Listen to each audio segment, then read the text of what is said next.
नमस्ते स्टूडेंट्स। तो आज हम लोग शब्द रूप पढ़ने जा रहे हैं। सबसे पहले आकारांत पुल्लिंग शब्द रूप है बालक। बालक शब्द रूप जो है हमेशा प्रयोग आता है आकारांत जितने भी शब्द रूप होंगे, जैसे देव, सैनिक, शिक्षक, वृक्ष इत्यादि। तो चलिए आकारांत शब्द रूप में प्रथमा विभक्ति बालकः बालकौ बालकाः, द्वितीया विभक्ति बालकं बालकौ बालकान्, तृतीया विभक्ति बालकेन बालकाभ्यां बालकैः, चतुर्थी विभक्ति बालकाय बालकाभ्यां बालकेभ्यः, पंचमी विभक्ति बालकात् बालकाभ्यां बालकेभ्यः, षष्ठी विभक्ति बालकस्य बालकयोः बालकानां, सप्तमी विभक्ति बालके बालकयोः बालकेषु, संबोधन हे बालक हे बालकौ हे बालकाः। तो देखोगे प्रथमा विभक्ति और द्वितीय विभक्ति का बहुवचन में बालकों हो जा रहा है, एक जैसा रूप हो रहा है। तृतीय, चतुर्थी और पंचमी विभक्ति का द्विवचन में बालकाभ्याम हो रहा है। षष्ठी और सप्तमी का द्विवचन में बालकयो हो रहा है, एक जैसा रूप। चतुर्थी और पंचमी के बहुवचन में बालकेभ्य हो रहा है। अब आगे हम चलेंगे आकारांत लता शब्द रूप। आकारांत लता शब्द रूप, लता में आ है, लता यानी उसी प्रकार बालिका, सेविका, माला, बाटिका, इस शब्द रूप चलेंगे। अब देखिए प्रथमा विभक्ति में लता लते लताः, द्वितीया विभक्ति लताम लते लताः, तृतीया विभक्ति लतया लताभ्यां लताभिः, चतुर्थी लतायै लताभ्यां लताभ्यः, पंचमी लतायाः लताभ्यां लताभ्यः, षष्ठी लतायाः लतयोः लतानां, सप्तमी विभक्ति लतायां लतयोः लतासु, संबोधन हे लते हे लते हे लताः। अब देखोगे यहाँ भी प्रथमा विभक्ति और द्वितीय विभक्ति का द्विवचन में एक ही रूप हो रहा है, लते। इसी प्रकार तृतीय, चतुर्थी, पंचमी के द्विवचन में लताभ्याम, षष्ठी और सप्तमी के द्विवचन में लतय हो रहा है, यानी लते लताभ्याम लतयो, इतना ही ध्यान दे रहा है।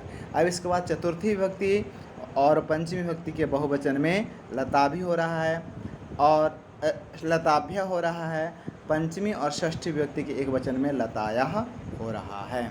अब चलिए स्टूडेंट्स हम आगे बढ़ते हैं। अगला शब्द रूप मुनि शब्द रूप। मुनि इकारांत है, पुल्लिंग है, तो मुनि इकारांत पुल्लिंग जितने भी शब्द होंगे मुनि जैसा चलेगा।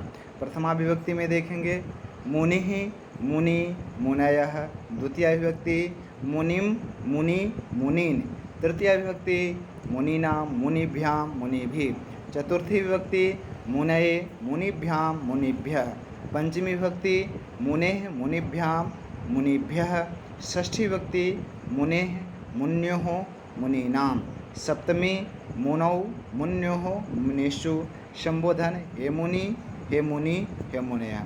अब देखोगे यहाँ मुनि प्रथमा और द्वितीय विभक्ति का द्विवचन में मुनि हो रहा है। इसी प्रकार तृतीय, चतुर्थी और पंचमी का द्विवचन में मुनिभ्याम हो रहा है और षष्ठी सप्तमी का द्विवचन में मुन्य हो रहा है। चतुर्थी और पंचमी विभक्ति का बहुवचन में मुनिभ्य हो रहा है, पंचमी और षष्ठी के एक वचन में मुनि हो रहा है, एक जैसा रूप हो जा रहा है। इसका प्रायः प्रत्येक शब्द का रूप में आप देख रहे होंगे कि प्रथमा और द्वितीय का द्विवचन में एक जैसा रूप हो रहा है, तृतीय, चतुर्थी, पंचमी का द्विवचन में एक जैसा रूप हो रहा है, चतुर्थी और पंचमी का बहुवचन में एक जैसा रूप हो रहा है, षष्ठी और सप्तमी का द्विवचन में एक जैसा रूप हो रहा है, और बहुत हद तक पंचमी और षष्ठी का एक वचन में भी एक जैसा रूप देखने को मिल रहा है। चलिए स्टूडेंट्स अब मधु शब्द है जो क्लीबलिंग है, क्लीबलिंग यानी नपुंसक लिंग है। इसका रूप थोड़ा सा ध्यान देने की आवश्यकता है। ध्यान से पढ़ोगे और कहाँ पर दीर्घ विकार होता है, कहाँ पर ह्रस्व विकार होता है, इस पर ध्यान देने की आवश्यकता होगी। चलिए तो मधु उकारांत शब्द रूप है जो नपुंसक लिंग है। मधु का अर्थ होता है शहद। अब चलिए स्टूडेंट्स मधु मधुनी मधुनी, मधु मधुनी मधुनी, तो नपुंसक लिंग में प्रथमा और द्वितीय विभक्ति का एक ही जैसा रूप हो जाए। जो प्रथमा विभक्ति का रूप होता है वह द्वितीय विभक्ति का रूप होता है। अब चलेंगे तृतीया विभक्ति में। मधुना मधुभ्याम मधुभिः, चतुर्थी विभक्ति मधुने मधुभ्याम मधुभ्यः, पंचमी विभक्ति मधुनः मधुभ्याम मधुभ्यः, षष्ठी विभक्ति मधुनः मधुनो मधूनाम, सप्तमी विभक्ति मधुनी मधुनो मधुसु, संबोधन हे मधो हे मधु हे मधुनी। तो यहाँ पर पुनः वैसा ही रूप देखोगे तो प्रथमा द्वितीय विभक्ति का एक जैसा रूप हो गया।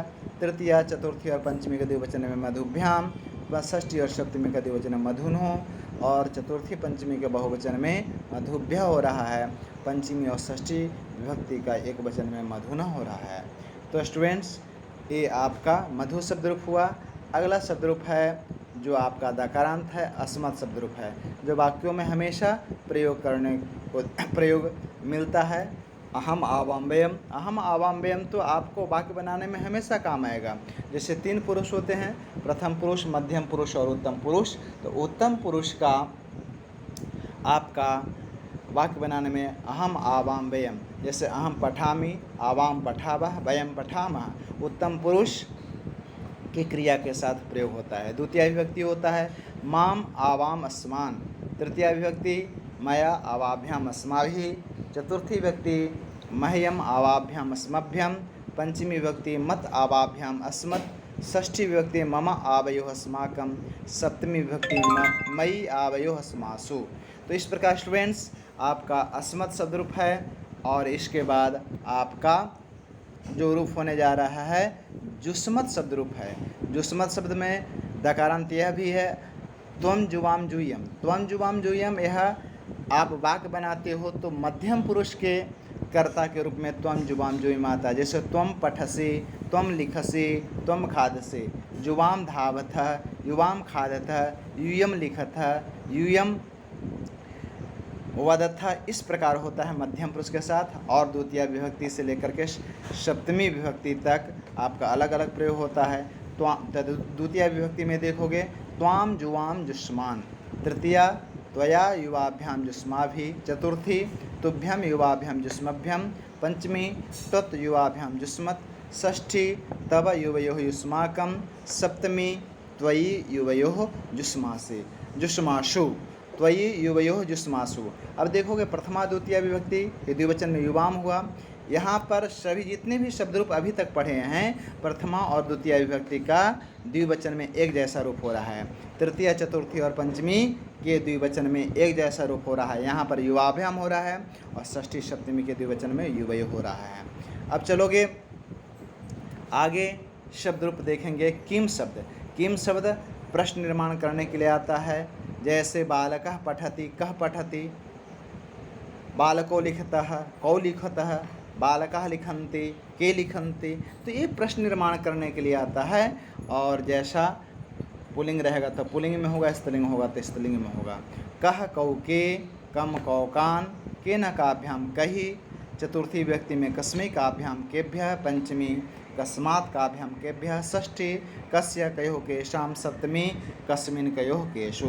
तो स्टूडेंट्स यहाँ पर भी देख रहे हो प्रथमा द्वितीय विभक्ति का द्विवचन में। अब इस बात को बार बार मैं नहीं बोलूँगा। तृतीय चतुर्थी पंचमी में एक जैसा रूप है, षष्ठी और सप्तमी में द्विवचन में, षष्ठी और सप्तमी का द्विवचन में एक जैसा रूप है, चतुर्थी और पंचमी का बहुवचन में एक जैसा रूप हो रहा है। अब चलोगे किम शब्द का प्रयोग स्त्रीलिंग में भी होता है और क्लीबलिंग यानी नपुंसक लिंग में भी होता है। तो मकारांत स्त्रीलिंग किम शब्द का रूप देखो। जैसे बालिका पठति, का पठति। जब स्त्रीलिंग शब्द रहता है उसके अनुसार प्रयोग होता है प्रश्न निर्माण में। तो यहाँ पर होता है का के का, प्रथमा विभक्ति का के काह, द्वितीय विभक्ति काम के काह, तृतीय विभक्ति कया काभ्याम काभि, चतुर्थी विभक्ति कस्यै काभ्याम काभ्य, पंचमी विभक्ति कस्याः काभ्याम काभ्य, षष्ठी विभक्ति कस्याः कयोः कासाम, सप्तमी विभक्ति कस्याम कयोः कासु। जैसे लतायाम पुष्पानि सन्ति, लता शब्द है स्त्रीलिंग है, लता शब्द है स्त्रीलिंग है, सप्तमी विभक्ति लतायाम, तो कस्याम पुष्पानि सन्ति। अब चलोगे नपुंसक लिंग। नपुंसक लिंग में केवल प्रथमा और द्वितीय विभक्ति में रूप परिवर्तित होता है, शेष रूप आपका पुल्लिंग जैसा होता है। तो प्रथमा द्वितीय विभक्ति में क्या रूप हो रहा है, किम के कानी किम के कहानी। तृतीया विभक्ति में पुलिंग जैसा के न काभ्याम कही, चतुर्थी विभक्ति कस्मै काभ्याम केभ्य, पंचमी विभक्ति कस्मात् काभ्याम केभ्य, षष्ठी विभक्ति कस्य कयोः केशाम, सप्तमी विभक्ति कस्मिन् कयोः केषु। इस प्रकार स्टूडेंट्स आपका किम शब्द का पुल्लिंग, स्त्रीलिंग और क्लीबलिंग यानी नपुंसक लिंग का रूप आपको बताया गया। इसके बाद राजन शब्द है।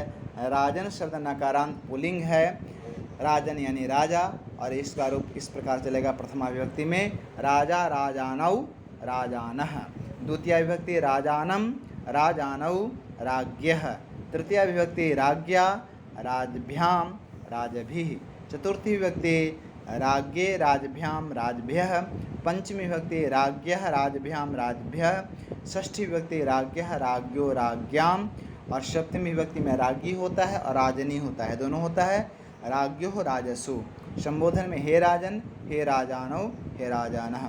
तो आप स्टूडेंट्स देखोगे कि ये शब्दरूप क्यों बताया जा रहा है। तो शब्दरूप जो है आपका वाक्यों में प्रयोग होता है। जैसे राजा धनम यच्छति, राजा धनम यच्छति, तो राजा प्रथमा विभक्ति का प्रयोग होगा। राज्ञे पुष्पा, सेवकः राज्ञे मालाम यच्छति, राजा को माला देता है। राज्ञः पुरुषः, राज्ञः पुरुषः, राज्ञः सैनिकः, इस प्रकार षष्ठी विभक्ति का रूप हो गया। तो इन शब्द रूपों का वाक्य में प्रयोग होगा। अभी यह वीडियो जो है जितने भी शब्द रूप हैं एक जगह करके आपको बता दिए गए हैं। उम्मीद है आप बढ़िया से इसको पढ़ेंगे और इसका लाभ लेंगे और आपको वाक्यों में प्रयोग मिलेगा, इसको आपको सहायता मिलेगी। Thank you students.